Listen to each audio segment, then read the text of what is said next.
Well, good morning, good evening. It's actually night when I am talking here, but I don't know when you're going to listen to it. So I guess it is whatever time you happen to be clicking play. I'm at the lake, and one of the things I was doing as I'm walking up and down the hills is admiring the beauty that the people who we bought this from created. Now, I don't know if it was their intent to plant and create.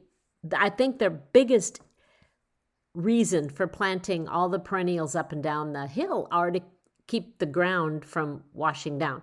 So up here, if you're on a hill, it is suggested that you keep the ground from washing out underneath. And so one of the options they do is rocks. So there's rocks everywhere. They put this black material and they stake it down and then they put rocks over the top, which that is an option. But the other thing is to plant a lot of perennials. Now, I know the difference between perennial and annual, which if you're just listening to the words, you can figure that out. So an annual is something that comes up every year and that's it. It comes up, it's annually. It just comes up during the year and it's a beautiful, and at the end of the year, it's dead. A perennial is something that seeds itself, tubers go out, it comes back up the next year by itself. Now, you can get annuals to volunteer. That's what they call it. Volunteer, they just randomly grow. Jim does not appreciate when volunteer corn or volunteer soybeans show up in his field of the opposite crop. But I kind of like it when little things happen and you go, oh, that is so cool. But anyway, so perennials, they send out tubers. So when you have a good perennial like this year, hosta are really known for being happy to spread and very prolific in spreading. And so you have to cut them and then they spread even more. So that's kind of what I did with part of the down to the lake. Is a couple years ago just started cutting my hosta and replanting them, and they're gorgeous. They're beautiful. And really the way that the Johnsons, who we bought this from, had created is at 3 blooming levels.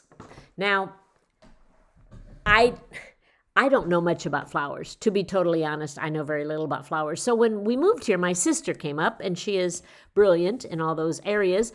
So she had this idea that she would take these little white plastic markers, you get them for plants, and she would write on them with marker, and then she would identify the plants, and so then I could look at it and go, oh, that's what it is, which was really good for the first year. But we found out those kind of things don't make it through Wisconsin winters. So by the second year, I just have little white tags in the ground that I don't know what things are. But I'm getting good because I got Google.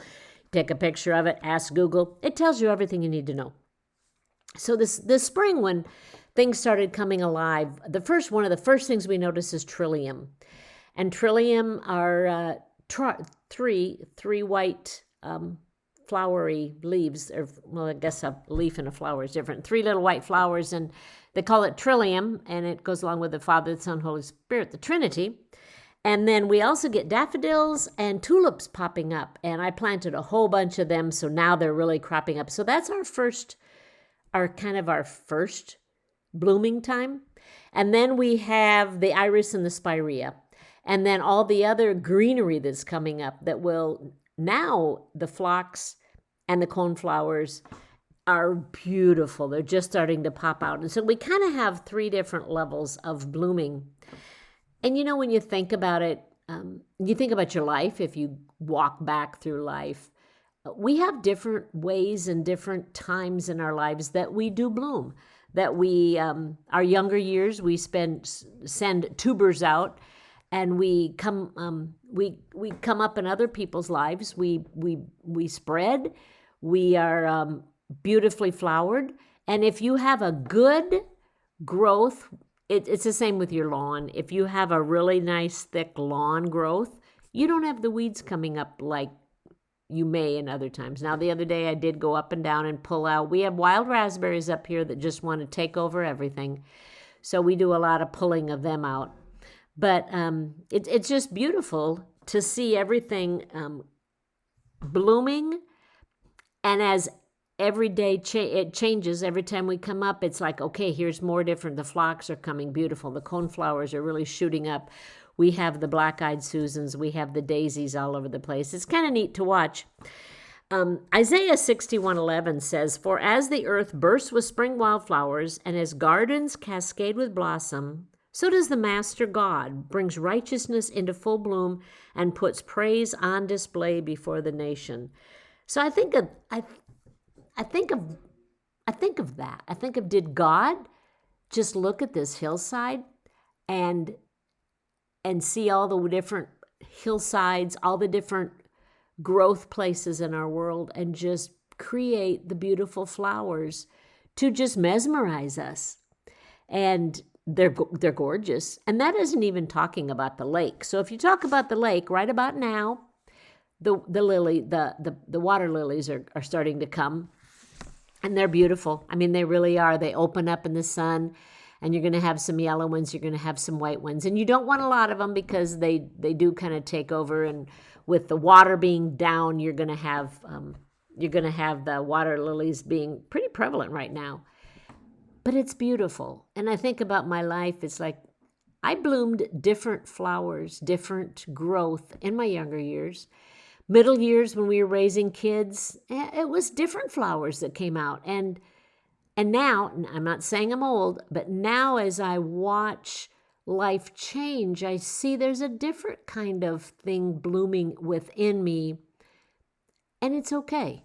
It's okay, because as Isaiah says, the gardens cascade with blossoms, and so the Master brings righteousness into full bloom.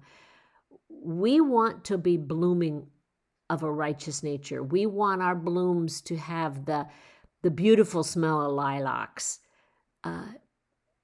the gorgeous lilies that pop up all over the place.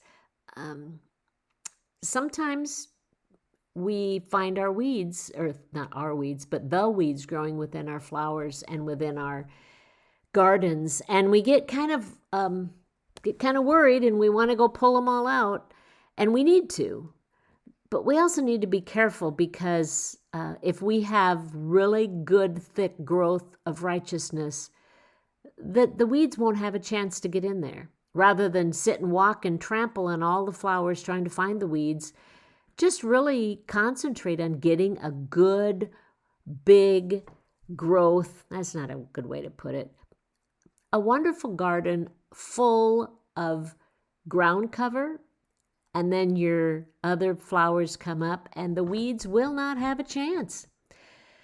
And I love my flowers this time of year. I would love to cut them and make bouquets, but I leave them out there. I leave them, all the black-eyed Susans, all the coneflowers popping up. I leave them because they're gorgeous. And the hosta, even the hosta that are beautiful, are eaten half off because we have deer. And the deer, they love them. Obviously, they love them. They eat the small shoots. But yet, you look at the hosta and they're still beautiful. And there's so much of them that I can afford to let a few deer munch on the hillside. So I hope as you think about all the flowers that you look about, you're going to see some ways that you are blooming, and how some of the flowering that you used to do, it's okay. It's not the same as it was, but what you're doing now with your life, in your time of your life, in the season of your life, is just a beautiful of a bloom as the lilacs and the early flowers of spring, the trilliums. And to me, the coneflowers are the most beautiful part of our flowering anyway. And then we come up with the mountain ash, and leading into fall, where all the colors change and it's breathtakingly gorgeous. But for now, I will be content to look at the flowers as I walk up and down the hillside, and just thank God that He has allowed me to bloom in my life and in the lives of others.